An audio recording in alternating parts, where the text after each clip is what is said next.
अस्सलाम वालेकुम।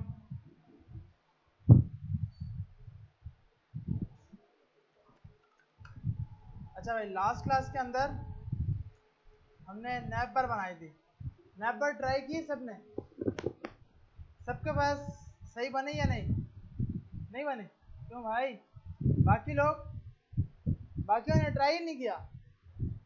हुई या सही नहीं बनी? बन गई तो शेयर नहीं की यार व्हाट्सएप के ग्रुप पर, उस पर।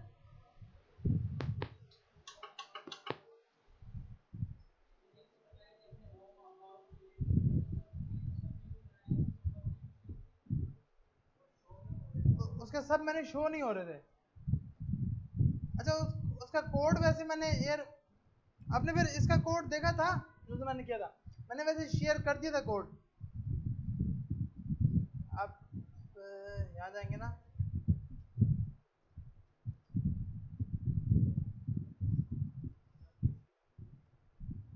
पीसी ऑफ है? मैं बोलता हूँ यार अरबाज भाई को। अच्छा तो आप यहाँ पे जाएंगे 7 ब्रांचेस, इसमें आपके पास लास्ट कोड था मेन्यू बार वाला, क्योंकि इसमें तो बिल्कुल सही चल रहा था, तो मतलब हमने कोई ना कोई कोड में मिस्टेक की होगी जिसकी वजह से सही नहीं चल रहा। तो आपने सिर्फ देखना है, ये कोड मैंने कल रात को पुश कर देता, जो भी क्लास वर्क करेगी ना वो इस ब्रांच में कोड आ जाएगा।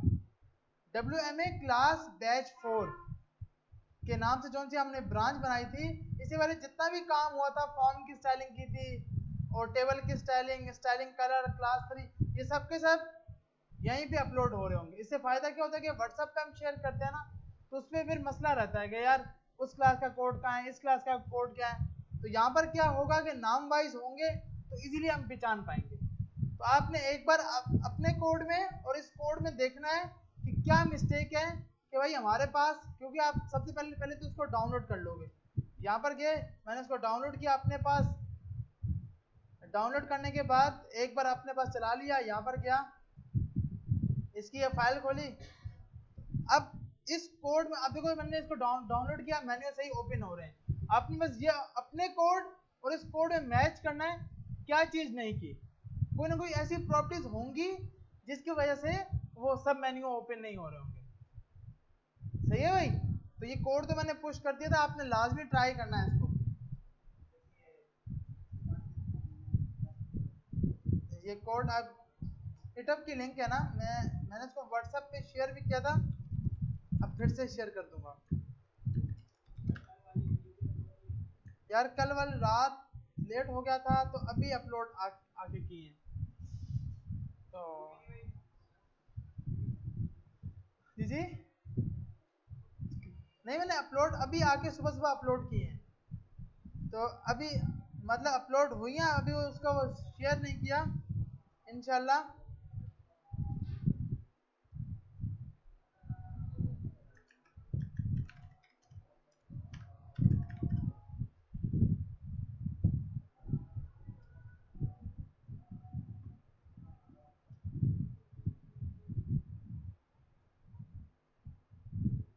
ये मैंने शेयर कर दिया यार रात को, क्योंकि लेट हो गया था तो फिर पता है, फिर हिम्मत नहीं थी, मैंने कहा चल छोड़ दे यार, चलते हैं तो इसलिए। जी जी, एज, अच्छा एक सब मेन्यू बना था, ओके ओके।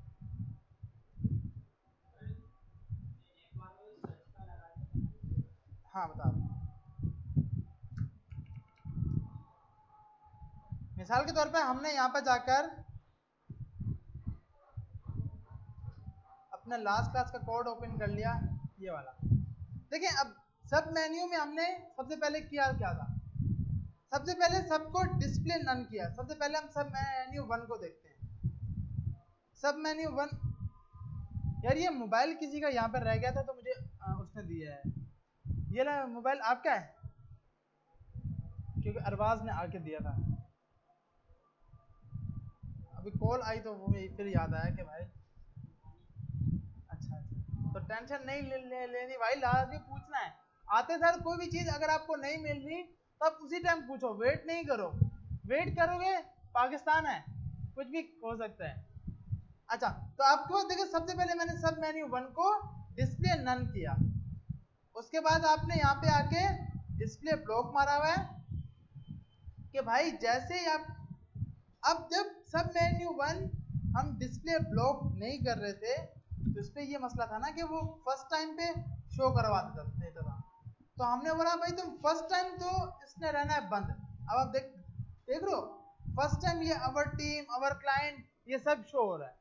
तो आपने सबसे पहले क्या किया, सब मेन्यू 1 को डिस्प्ले नन, मतलब कितने मेन्यू होंगे उसको सबसे पहले क्या मार देंगे, डिस्प्ले नन, कि भाई इसको हटा दो। फिर आपने जाके मारा, आपने चेक किया कि इसने ओपन कब होना है। इस सब मेन्यू 1 ने तब ओपन होना है जब इस LI पे माउस आएगा, ऐसे ही है ना भाई, जब इस LI पे क्या आएगा, माउस इस LI के ऊपर। तो हमने बोला कंटेनर के अंदर UL के अंदर LI पे जब हावर हो, उसके हावर होने पर क्या करना, सब मेन्यू 1 को पे ये प्रॉपर्टीज अप्लाई कर देना। डिस्प्ले ब्लॉक इसलिए लगाया था हमने, अभी क्या होता है कि आपका बाय डिफॉल्ट यहाँ पर वो प्रॉपर्टी शो नहीं करवाता, डिस्प्ले ब्लॉक से आपने क्या करवाया, अगर हम इसका बैकग्राउंड कलर सेट कर दें ना, तो अब हमारे पास वाली प्रॉपर्टीज शो नहीं हो रही, हमने इसमें लगा दिया डिस्प्ले ब्लॉक कि भाई जब आप जैसे इसके ऊपर आना, माउस को जैसे ही लेकर आना तो डिस्प्ले क्या कर देना, ब्लॉक कर देना। अब ये दो प्रॉपर्टीज थी ना, इन दो का कमाल है। अब देखें आपने यहाँ पे लेके आए, कुछ भी शो नहीं हो रहा, जैसे मैंने डिस्प्ले ब्लॉक किया, अब डिस्प्ले ब्लॉक तो हो गया, लेकिन ये जो चाइल्ड थे ना ये उसके पेरेंट के अंदर आ गए। तो हमने इसको बोला भाई ऐसा कर लो कि आप उस चाइल्ड को छोड़ दो, अपने पेरेंट को देखो। एब्सोल्यूट का काम होता है अपने पेरेंट को देखो, जहां पे आपका पेरेंट खत्म हो रहा है उसके बाद से आप मार्जिन टॉप मारो। अगर हम ये नहीं मार रहे थे तो मार्जिन टॉप वाले कहां से मारता है, वो मार्जिन टॉप ऊपर से अबाउट के बाद से मार्जिन टॉप मारता है, जो हमने ये लगाया है ना भाई, ये अबाउट से और ये सब कुछ देखें। अब आपका ये बिल्कुल इसके साथ यू करके आ गया।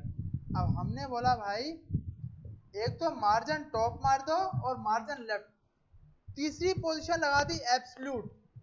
एब्सोल्यूट का काम क्या है कि बाय डिफॉल्ट आप अपने पेरेंट को देखो, आप अपने पेरेंट को देख, एक मिनट ये हमने सेव किया, सेव नहीं हुआ, इस डॉट का मकसद कि फाइल सेव नहीं हुई, तो इस चीज से ख्याल रखना, ये डॉट है ना, अब ये सेव हुआ। अब हम इधर आए तो अब वो अपने पेरेंट को देख रहे हैं, जहां उसका पेरेंट खत्म हो रहा है उसके बाद वो मार्जिन टॉप लेके आ रहा है। आप सिर्फ सब मेन्यू 1 में ये प्रॉपर्टी लगा लो, उम्मीद है कि चल जाएगा, ना चला तो कोई और मसला होगा, क्या पता भाई पोर्ट है, कुछ भी हो सकता है।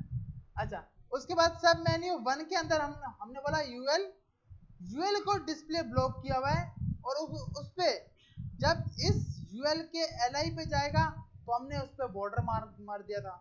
फिर हमने इस पे लास्ट चाइल्ड मार दिया था कि भाई यहाँ पे बॉर्डर बॉटम आ जाए, और यहाँ पे आपने कलर वगैरह सब कुछ दिखा दिया और डिस्प्ले ब्लॉक। और अब ये हमने क्यों किया था, ये भी हमें पता था कि अगर हम ये नहीं करते थे, क्योंकि बाय डिफॉल्ट सबने ऑफ रहना है, ऑफ नहीं कर रहे तो अब ये पूरे के पूरे मेन्यू आ गए, वेबसाइट की सर्विसेज भी यहीं पे आ गई, static page, dynamic page, website. तो हमने बोला बाय डिफॉल्ट उसको क्या रखो, ऑफ रखो, बंद रखो। ऑन कब करना, जब हावर में, मतलब आपने क्लास बनाई थी ना कि हावर में, जब उसके ऊपर हावर किया जाए। ये हमने क्यों बनाई थी कि यार हमें ना बार बार फिर ये लिखना पड़ता, कंटेनर UL LI, तो ये बहुत लंबाई होगी थी। तो हमने क्या किया, शॉर्टकट अपनाया, एक क्लास बना दी और बोला जब इस क्लास के ऊपर हावर होगा तो सब मेन्यू 2 ओपन करवा देना, और उस पर हमने डिस्प्ले ब्लॉक बोला। ये भी दोनों डिस्प्ले ब्लॉक क्यों लगाए थे, अगर हम नहीं लगाते तो यहाँ पर कुछ भी शो नहीं होगा। तो हमने बोला भाई पहले तो डिस्प्ले ब्लॉक करो और फिर पोजीशन क्या कर दो, एब्सोल्यूट, मार्जिन लेफ्ट मार दिया, मार्जिन टॉप मार दिया। तो ये प्रॉपर्टीज कुछ इस तरह करके सोचने करा। अब इन दोनों के बीच में स्पेस कम है, तो वो आप स्पेस खुद ब खुद सेट कर सकते हो कि भाई लेफ्ट और राइट, क्योंकि अब मेरा यूजर जरा माउस लेके आ ही नहीं पा रहा लेफ्ट साइड से, तो उसको तो आप खुद सेट करोगे कि जितना लेफ्ट साइड से सेट करना है, ताकि यूजर बेचारा टेंशन में ना रहे कि भाई ये मैं अब इस ऑप्शन को कैसे खोलना है। अच्छा, ये वेबसाइट के अंदर इतना ज्यादा ऑप्शन, अच्छा, फिर सही। मैंने कहा यार वही पत्नी कौन सी प्रॉपर्टी ऐसी लगी कि सही है। हाँ सही है, स्टैटिक पेज तो सही है, एक ये लिखा हुआ है, एक ये लिखा और फिर नीचे भी होगा, सही, तो इसलिए वो 3 से 4 बार आ रहा है, बाकी सब एक बार आ रहा है। तो अब आपके पास इस टाइप का सब है। अब आप इसी तरह अगर जैसे मुझे यहाँ पे लेफ्ट साइड पे या राइट साइड पे लोगो लगाना है, मिसाल के तौर पे मैं यहाँ पे चाहता हूँ यार एक लोगो लगा हुआ आ जाए, तो अब मुझे पता है कि भाई जब लोगो लगा हुआ आएगा तो सबसे पहले तो ऊपर आते हैं, यहाँ पे आके इस LI से पहले जो ये कंटेनर आपने बनाया, इस कंटेनर के अंदर UL के अंदर एक आपने LI दे दिया, और यहाँ पे अभी आपने टेक्स्ट लिख दिया लोगो, तो ये आपके पास यहाँ पे क्या आ गया, लोगो। लेकिन हम चाहते हैं कि भाई इसके ऊपर ना कोई भी स्टाइलिंग ना हो, क्योंकि ये तो एक पिक्चर होगी, ऐसी है ना भाई। तो हमने यहाँ बोला इमेज, और यहाँ जाके बोल दिया भाई SMIT हैदराबाद,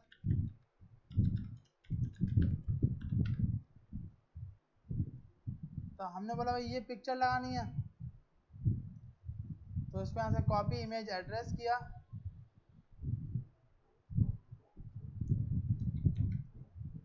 ये बहुत बड़ी पिक्चर हो जाएगी, इसको छोटा कर देंगे। तो हमने बोला भाई इसको यहाँ जाओ इमेजेस के अंदर,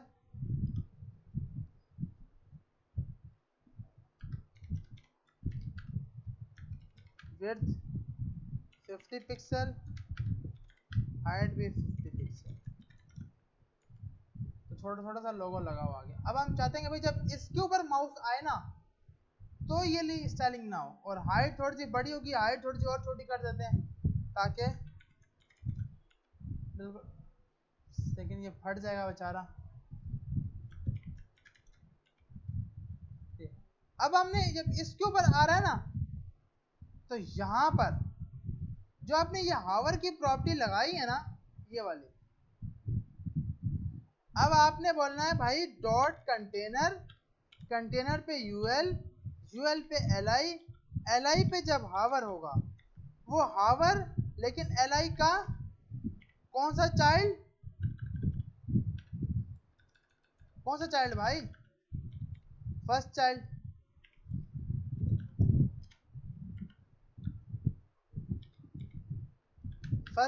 और फर्स्ट चाइल्ड पे जब हावर होगा तो भाई जो पहले बैकग्राउंड कलर था वही का वही रखना, कोई नया कलर नहीं लेके आओ। तो हमें पता है पहला बैकग्राउंड कलर था ये वाला।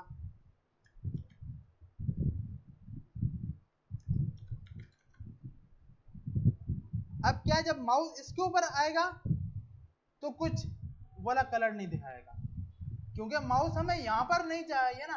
हाँ ये तो सही है, ये तो बिल्कुल सही है, क्योंकि ये तो लिंक्स है, इस पे नहीं था, तो हमने सिंपल एक प्रॉपर्टी लगा दी कि भाई कंटेनर पे, बस नहीं पानी देना है, कंटेनर पे UL पे LI, और LI पे जब जिस टाइम उसका फर्स्ट चाइल्ड, देखो ये चाइल्ड होते हैं ना मल्टीपल, फर्स्ट चाइल्ड, जैसे आप अगर सबसे बड़े हो तो आपकी घर में मानी जाती है, तो आप फर्स्ट चाइल्ड हो, तो फर्स्ट चाइल्ड आपने बोला कि अब देखो फर्स्ट चाइल्ड या लास्ट चाइल्ड, ये दो तो अच्छी प्रॉपर्टीज हैं। जो बीच वाले होते हैं ना उनके लिए मसला होता है, उनको फिर आपको कैसे डिफाइन करना है, नंबर ऑफ चाइल्ड, भाई चौथा चाइल्ड, पांचवा चाइल्ड, छठा चाइल्ड, वो उसको इस तरह करके, पहला और दूसरे की प्रॉपर्टी इन्होंने अच्छी दी हुई है, सबसे बड़ा सबसे छोटा चाइल्ड जो होगा उसके लिए तो प्रॉपर्टीज मिल जाएंगी, और अगर आप फर्स्ट या लास्ट में जो हो तो बहुत अच्छे हो, तो या तो आपकी मानी जाती है या आपकी माननी चाहिए उनको, क्योंकि अगर लास्ट हो तो ये इस तरह करके, तो ये दो प्रॉपर्टीज आपने कॉल कराई। अब आपने यहाँ पे आके बोला भाई इस पे कॉल नहीं होना चाहिए, इस पे कॉल होना चाहिए। अब एक हल था कि हम इसकी क्लासेस बनाते, ये सब कुछ सेट करते, लेकिन हमने देखा यार ये तो पहले से बना हुआ है, सब चेंज करने से अच्छा है। अब देखो एक चीज मैंने इसको उठाकर यहाँ रखा, ये अब ये चीज मसला करेगी, क्यों?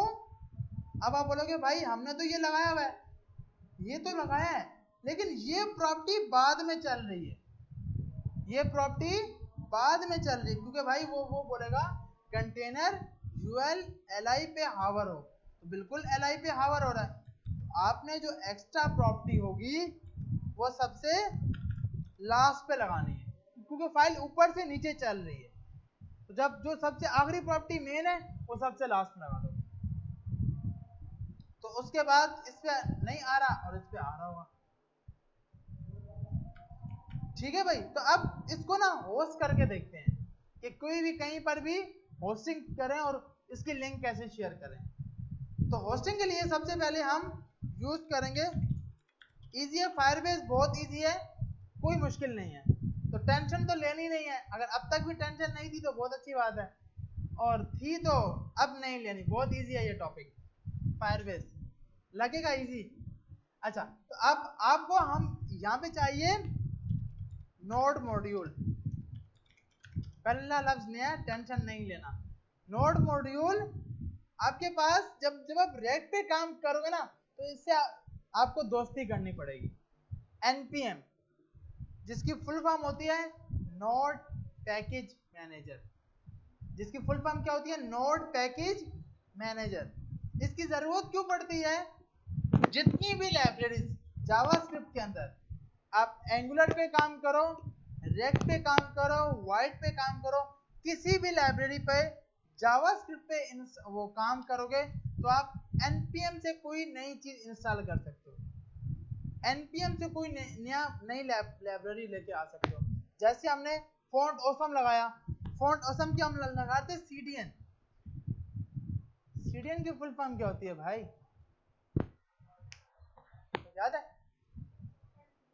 Content delivery network, good, content delivery network. तो हम वो सीडीएन लगा रहे थे, लेकिन रेक्ट वगैरह में सीडीएन नहीं लगते, रेक्ट में क्या लगेगा npm, npm की फुल फॉर्म है नोड पैकेज मैनेजर। तो भाई ये क्या लिखा है? नोड मॉड्यूल जी, मतलब अगर आपको वो जो ये फाइल है ना, देखें अब जैसे मुझे यहाँ पर यूज करना है तो मैं या तो ये हल है कि भाई index.html में जाकर इसकी पब्लिक में जाकर यहाँ जाके डिफाइन करूँ, एक तो वाली है। तो अब लेकिन अगर ये फाइल पहले से इतनी टेंशन में होती है तो जब हम रेक्ट पे काम कर रहे हैं तो हमारे पास एक पैकेज.json की फाइल मिली है, ये मिली इसीलिए है कि आप जितने पैकेजेस इंस्टॉल करोगे वो npm से करोगे, मतलब आपको जितनी भी लाइब्रेरी यूज करनी है वो सब आप npm से यूज कराओगे ताकि पैकेज.json से, मतलब शॉर्टकट तो वही है ना कि हम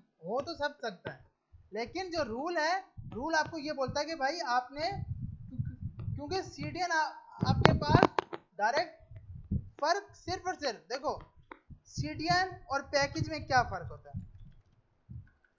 अगर सीडीएन होगा ना, अगर इसमें 30,000 फाइलें हैं तो ये 30,000 की 1000 लेके आएगा। पैकेज में क्या फर्क होता है कि पैकेज आपके पास 30,000 फाइलें लेके तो आया, लेकिन आपके जब वो रनिंग हो रहा हुआ ना तो उसको जो रिक्वायरमेंट होगी सिर्फ वो चाहिए, लेकिन सीडीएन क्या है, क्योंकि वो रन टाइम पे लोड हो रहा है, रन टाइम पे क्या हो रहा है?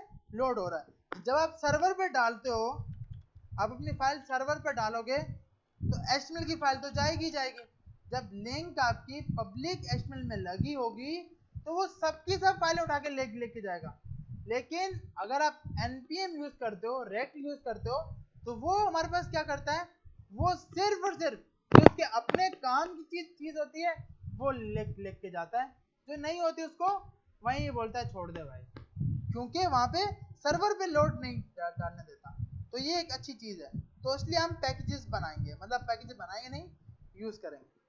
अच्छा, तो नोड मॉड्यूल्स आपको चाहिए होगा, मतलब आपने सिंपल सर्च करना है नोड जेएस डाउनलोड। आप सर्च करोगे नोड जेएस डाउनलोड। यार पीछे अरबाज बैठा हुआ है, उसको बोलो ये सिस्टम चलाएं। ऐसे कितने जिनके सिस्टम नहीं चल रहे यार। अरबाज यार, ये बाहर से अरबाज को तो बुलाना। नमाज कितने बजे? 45 पे है, 55 पे। थोड़ा स्टार्ट कर लूं फिर एंड 50 तक यार।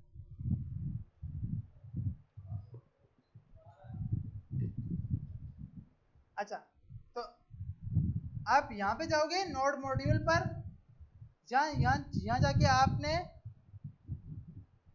यहाँ जाके आप इस पे क्लिक कर दोगे। अभी जो नोड का वर्जन चल रहा है वो 20 चल रहा है। सिर्फ आपने क्या करना है, इसको डाउनलोड कर देना है। आप अपने सिस्टम में नोड जेएस को डाउनलोड कर लोगे। डाउनलोड करने के बाद सिंपल है, आपने इस पर क्लिक किया भाई डाउनलोड, तो ये एक MSI फाइल डाउनलोड हो जाएगी। डबल क्लिक करोगे तो आपके पास ये नेक्स्ट ये मेरे को बोल रहा है कि भाई आपके सिस्टम में तो पहले से हुआ पड़ा है, लेकिन आपने सिर्फ क्या करना है, नेक्स्ट करते जाना है और कुछ भी नहीं करना। नोड जेएस को डाउनलोड करना है और नेक्स्ट जेएस करना है। ठीक है भाई, आगे चलें। उसके बाद आप एक कमांड चलाओगे, उस कमांड का नाम है node minus version. Node minus version, जिससे आपको ये पता चलेगा कि आपके सिस्टम में नोड जेएस सही करके हो गया या नहीं हो गया। आप यहाँ पे आए, आपने लिखा CMD, आपने क्या लिखा CMD। ये लिखने के बाद आपने इंटर प्रेस कर दिया। इंटर प्रेस करने के बाद आपने एक कमांड चलाई नोड माइनस वर्जन। तो ये आपको वर्जन बताएगा कि भाई इस टाइम आपके सिस्टम में 22 वाला वर्जन इंस्टॉल है। अरबाज सिस्टम भी सारे ऑफ हैं यार, लाइट कब आएगी?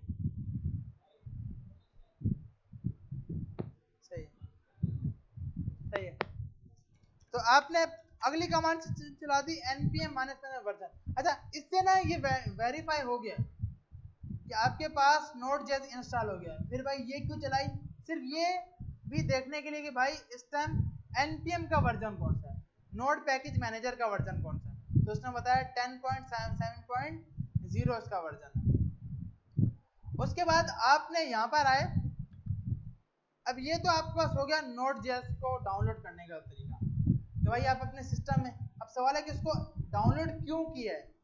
इसलिए कि आपके सिस्टम के अंदर फायरबेस को चलाने के लिए, आपके सिस्टम के अंदर फायरबेस को चलाने के लिए विदाउट npm हम काम नहीं कर सकते। अगर जावास्क्रिप्ट पर काम कर रहे हैं और जावास्क्रिप्ट का कोड होगा तो आप npm से फायरबेस को इंस्टॉल करोगे। इंस्टॉल करने की कमांड है npm install -- global। अच्छा, जहां से जिसके ऊपर से जाए वहीं से पूछना कि भाई ये चीज समझ नहीं आई और ये ऊपर से जा रहा है, और ज्यादा भी नहीं कि भाई सभी ऊपर से जाए, कोशिश करनी है कि आना चाहिए कुछ समझ। तो हमने सिर्फ npm इसलिए किया ताकि अपने सिस्टम के अंदर फायरबेस को चला सकें। अपने सिस्टम के अंदर फायरबेस हम तब एक्सेस कर पाएंगे जब हम ये कमांड चलाएंगे। ये कमांड चलाने ही कहां पर है? अच्छा, इस कमांड का पूरा मकसद क्या है? npm node package manager install कर दो -- ग्लोबल। ग्लोबल का मकसद इस सिस्टम में जितने भी यूजर हैं, जितनी भी डायरेक्टरीज हैं, सब डायरेक्टरीज को फायरबेस एक्सेस हो सके। अब सवाल है कि ये फायरबेस टूल्स क्या है? जैसे कोई भी सिंपल मजदूर को बुलाते हैं ना, तो वो अपने टूल्स लेके आता है। तो फायरबेस को बुला रहे हैं तो सिर्फ फायरबेस नहीं आएगा, फायरबेस अपने साथ अपने टूल्स लेके आएगा।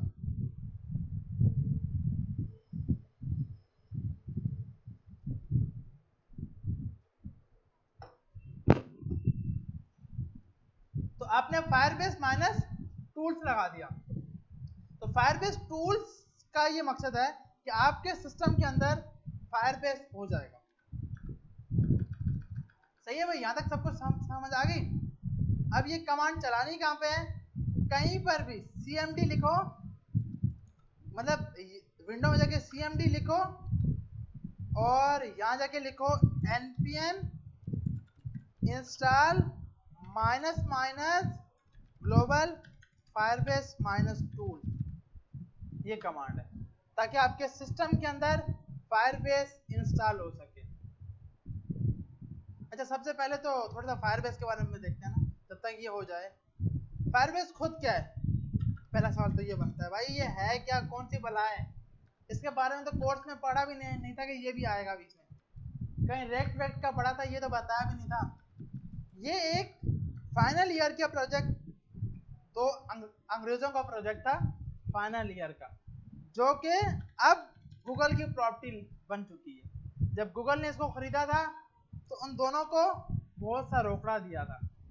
तो अगर हम भी सिर्फ एक इस टाइप की बना पाए ना एप्लीकेशन, और वो एप्लीकेशन ऐसी हो जो मार्केट में बिक सके, तो हमारा जितना भी कर्ज है ना सब उतर जाए। क्योंकि इसकी अगर आप चेक करो ना, दो लड़कों को पता नहीं कितने बिलियंस मिले थे, तो जिंदगी संवर जाएगी, पाकिस्तान की समझे आपकी खुद की संवर जाएगी, 7-8 नस्लें आराम से बैठ के खाएंगी, सुकून ही सुकून, आपको दुआएं मिलेंगी, सिर्फ एक एप्लीकेशन। तो जब अच्छा ये आइडिया देखो, हम मसला ये बताऊं क्या, हमारी यूनिवर्सिटीज के idea management system, library management, hospital management, वो इससे बाहर निकलने ही नहीं देते, और बच्चा बेचारा निकल भी नहीं सकता क्योंकि इतना वो सीखा नहीं होता। ऐसे ही है ना भाई, अब यहाँ पे भी सिलानी में भी 2 दिन क्लास हो रही है, और कभी एसी नहीं है, कभी लाइट का मसला है, फिर साल में कोर्स खत्म हो जाएगा, फिर ये भी बड़े मसले हैं।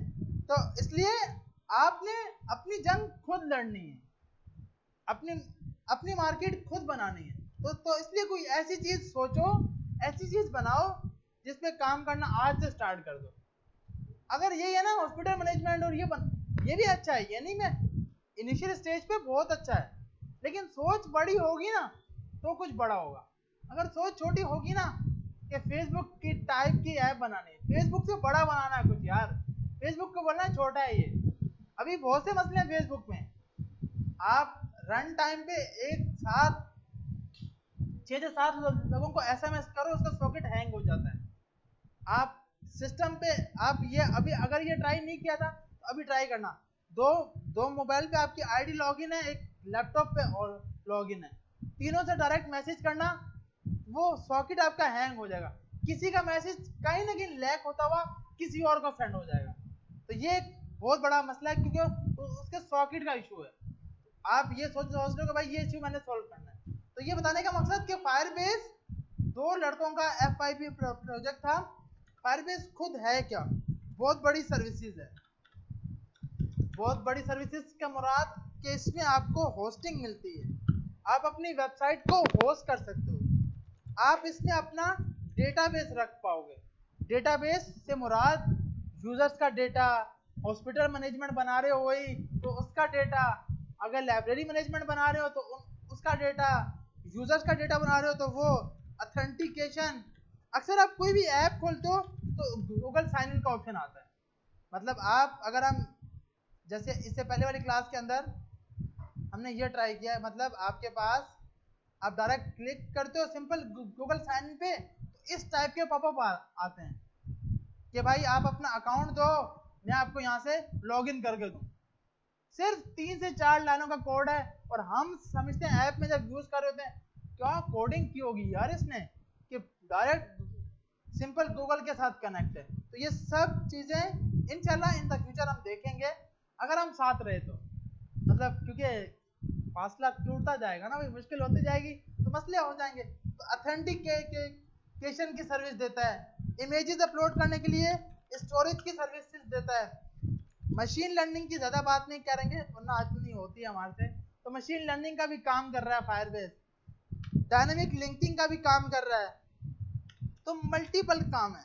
तो बताने का मकसद कि अगर सिर्फ फायरबेस भी सीख ली ना तो भी बहुत है, तो भी आप अपने डेटाबेस के साथ खेलना सीख जाओगे। फिर जब आप मोंगो डीबी पे जाएंगे तो वो तो फिर है ही बादशाह, मतलब मोंगो डीबी तक तो पहुंचते पहुंचते इंशाल्लाह, तो वो तो है ही अलग चीज। तो इसलिए मल्टीपल सर्विसेज हैं जो हमें यूज कर रहे हैं। तो सबसे पहली जो आज हम सर्विस यूज करेंगे वो कौन सी होगी? होस्टिंग। इंशाल्लाह फिर नमाज के बाद आकर इसको स्टार्ट करते हैं, और नमाज में अपने लिए लाजमी दुआ करिएगा। जो नया टॉपिक स्टार्ट हुआ है ये या अल्लाह समझाने वाला समझा नहीं सही पा रहा, लेकिन हमें समझ आ जाए, तो कोशिश हो तो खुद ब खुद समझ आ जाएगी। ठीक है भाई,